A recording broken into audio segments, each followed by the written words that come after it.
CNews, le président LR du Sénat, donc Gérard Larcher, est revenu sur les dérapages budgétaires de la France. Écoutez ce qu'il dit. Gérard Larcher s'est transformé en Anne Romanoff. On ne nous dit pas tout. Écoutez. D'ailleurs, hier, la commission des finances a décidé de poursuivre son travail pour connaître les causes réelles et sincères.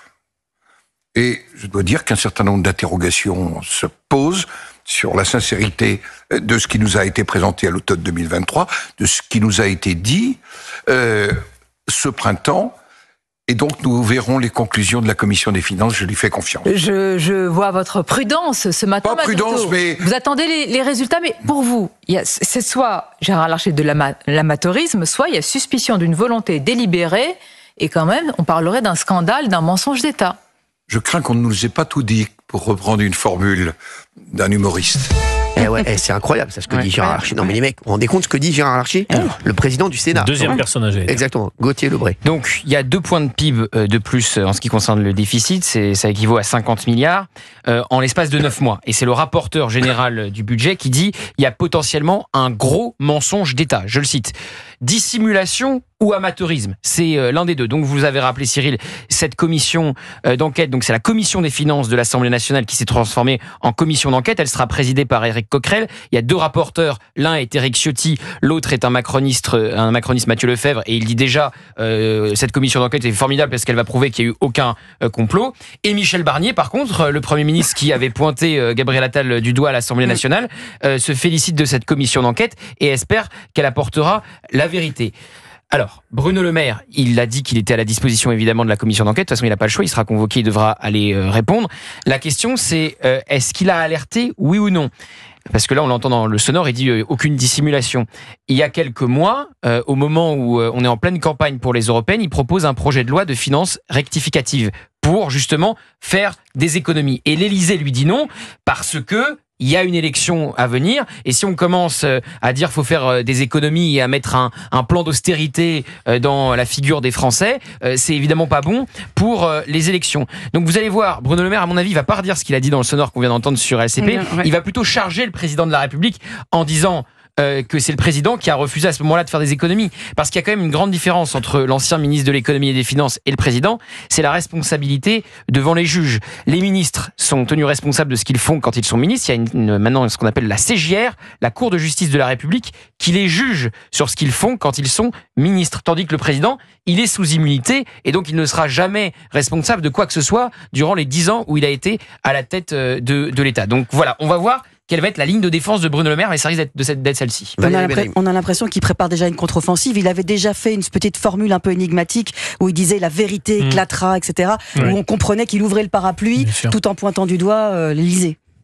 Oui, c'est cette phrase la plus importante, parce que cette phrase, elle annonce des rendez-vous difficiles au sein du macronisme, un peu explication de texte maintenant. On verra ce qu'il donne dans le fond, ce qui a été dit est vrai, il fallait une loi rectificative. Donc pourquoi est-ce qu'elle n'a pas eu lieu ? D'après moi, c'est le président qui n'a pas voulu faire ça quelques semaines avant les européennes, Cyril. Exactement. C'est surtout ça qui était important. Exactement. Alors, regardez ce qu'avait dit Bruno Le Maire quand on lui disait qu'il y avait une glaouille dans le potage.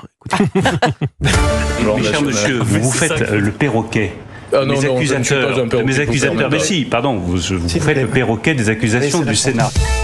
Ouais, il disait qu'on était des perroquets. Voilà, donc des perroquets. Voilà, donc c'est vrai qu'en vérité, pour résumer, moi, vous savez, moi je dis les choses. Il y a quand même une glaouille dans ce potage, dans ce budget. On va pas se mentir. L'image est parlante. L'image est parlante. Schmeul, non, Schmeul. Mais c'est vrai, c'est un schmeul. Merci. Frédéric est avec nous. 62 ans, Frédéric qui est là, qui habite en Île-de-France. Merci Frédéric d'être avec nous. Fredo. Allô. Bonjour Frédéric. Oui, bonjour Cyril. Merci d'être avec nous Frédéric. Bonjour à toute l'équipe et merci pour votre émission qui est super sympa et qui permet aux citoyens lambda de s'exprimer devant tout le monde. Eh ben merci Frédéric, c'est bien gentil d'être avec nous en tout cas sur Europe 1 et on est très heureux d'avoir des auditeurs tous les jours en ligne entre 16h et 18h. Vous nous appelez, vous n'hésitez pas, 01 80 20 39 21. Frédéric, vous vous rendez compte de cette affaire ? Mais c'est incroyable parce que on va tout droit quand même vers une dissimulation. Moi, quand j'entends le président du Sénat ce matin sur Europe 1 chez Sonia Mabrouk, quand il dit on ne nous a pas tout dit, on ne nous dit pas tout, c'est quand même c'est un petit aveu quand même, Frédéric. C'est inadmissible, surtout devant des parlementaires tels que le président du Sénat, le président de l'Assemblée nationale, il y a tout un tas de commissions et de cellules de contrôle, comme la Cour des comptes. C'est carrément, ces gens-là devraient être en prison. Une entreprise ferait ça, il y a longtemps que le patron, le PDG, sera en prison. Surtout sur des sommes pareilles, on nous prend vraiment pour des imbéciles. Le citoyen lambda est vraiment pris pour un con. Non mais Frédéric, je vais vous dire, je suis plutôt d'accord avec vous sur et je le dis tous les jours, c'est incroyable ce qui se passe. C'est incroyable parce que en fait, ce qui se passe, qu'on nous demande, c'est de payer pour les erreurs qui ont été commises. Sur les mêmes sommes d'ailleurs, à 10 milliards. Mais c'est ça, c'est incroyable. On nous demande c'est 60 milliards alors que c'est 50. C'est-à-dire que c'est mal géré, c'est comme si moi demain, je gère mal mon entreprise et je vais voir les salariés, je leur dis, bon les mecs, je perds 5 millions d'euros cette année, donc je vais vous demander, donc les mecs, vous allez faire un petit effort, vous allez m'éponger les 5 millions, l'année prochaine je gérerai mieux, vous inquiétez pas, mais pour l'instant... Ou les actionnaires, Bah, c'est ça, oui. Non, mais c'est vrai qu'il a raison, quand on entend qu'il y a un dérapage de 50 milliards et de l'autre côté on dit aux Français, il va falloir se serrer, enfin de trouver 60 milliards. Donc là, on se dit, mais attends, les 60 milliards que vous cherchez, en fait, c'était le dérapage que vous avez fait. Comme ça. C'est incroyable. Et d'un autre côté, je relis ça, alors, qui n'a rien à voir, mais je relis ça quand même un petit peu aussi à notre histoire, à C8, mine de rien. Vous vous rendez compte, C8, c'est combien? Ils veulent tout casser, c'est-à-dire que c'est une chaîne, c'est la première chaîne de la TNT, elle cartonne, c'est un truc de fou, c'est énormément d'emplois, c'est une émission quotidienne tous les jours en direct, c'est-à-dire, vous vous rendez compte, le nombre de gens qu'on fait vivre et le nombre de techniciens qui comptent sur nous, et eux, ils arrivent, ils disent, ah bah non, finalement, on va arrêter C8 parce que ça marche peut-être trop bien, c'est pas bon. C'est quoi la truc? Ah ouais, non, c'est parce qu'il y a eu un problème avec Louis Boyard. Donc Louis Boyard qui a des problèmes partout, hein. C'est pas Louis Boyard, c'est pas moi qui ai des problèmes, c'est Louis Boyard qui a des problèmes partout. Moi, j'ai aucun problème avec personne, à part avec Louis Boyard, hein. Donc c'est fou. Non, mais ils veulent tout casser. C'est incroyable. Frédéric.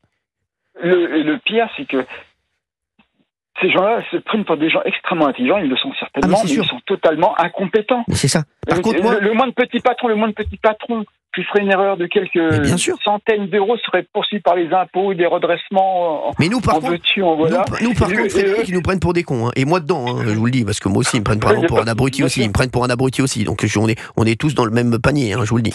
Oui. Et puis en plus, sur ces histoires d'économie, de budget, il y aurait tellement de lignes budgétaires sur lesquelles on pourrait faire des économies. Bah, bien sûr. Je vais prendre juste un exemple. Aux États-Unis, ils sont 5 fois plus nombreux que nous.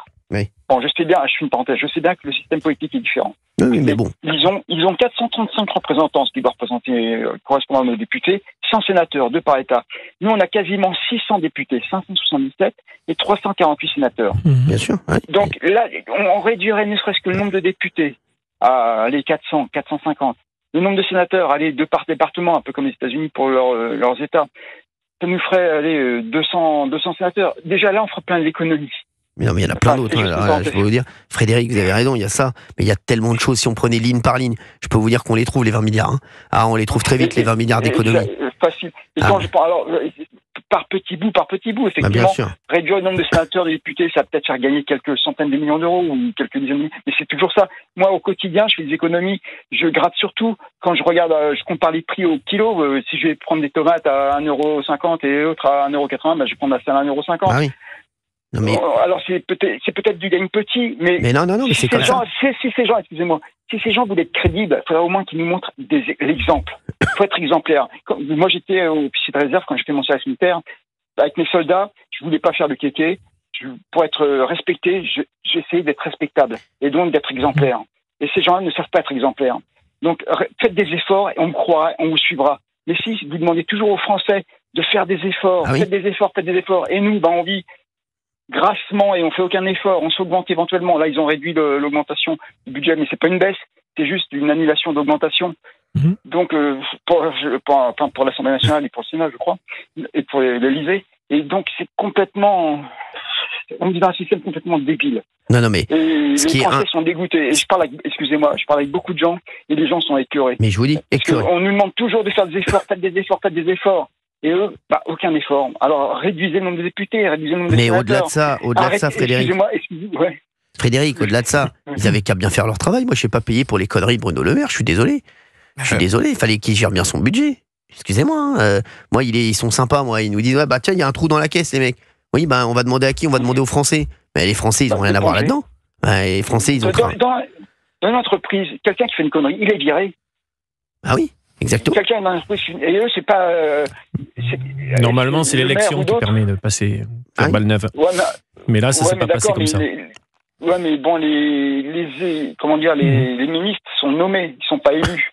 Ouais, donc on peut le virer. Toi, le maire, t'as mal fait ton boulot, t'es viré. Toi, ministre du budget, je sais plus son nom, t'es viré. Et il y a que le président qu'on peut pas virer parce qu'il est soumis au vote populaire.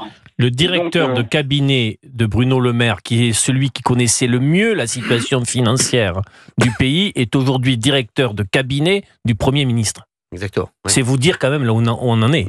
Donc c'est bien parce qu'il connaît la situation. Moi, c'est peut-être lui, à mon avis, c'est peut-être lui qui lui a dit je vous dis la vérité, vous allez voir. Vous allez voir, c'est catastrophique. Est-ce que juste un ministre peut très bien être poursuivi, hein, ça c'est sûr. Oui, parce qu'il y aura des conséquences. Le seul qui a un totem d'immunité, c'est le président de la République. Mais un ministre peut être poursuivi par la Cour de justice de la République. Voilà. Merci Frédéric d'avoir été avec nous sur Europe 1. Je vous en prie, c'est avec plaisir. Et puis continuez ainsi, c'est super bien. On essaye. Merci Frédéric en tout cas d'être là. N'hésitez pas à nous rappeler 01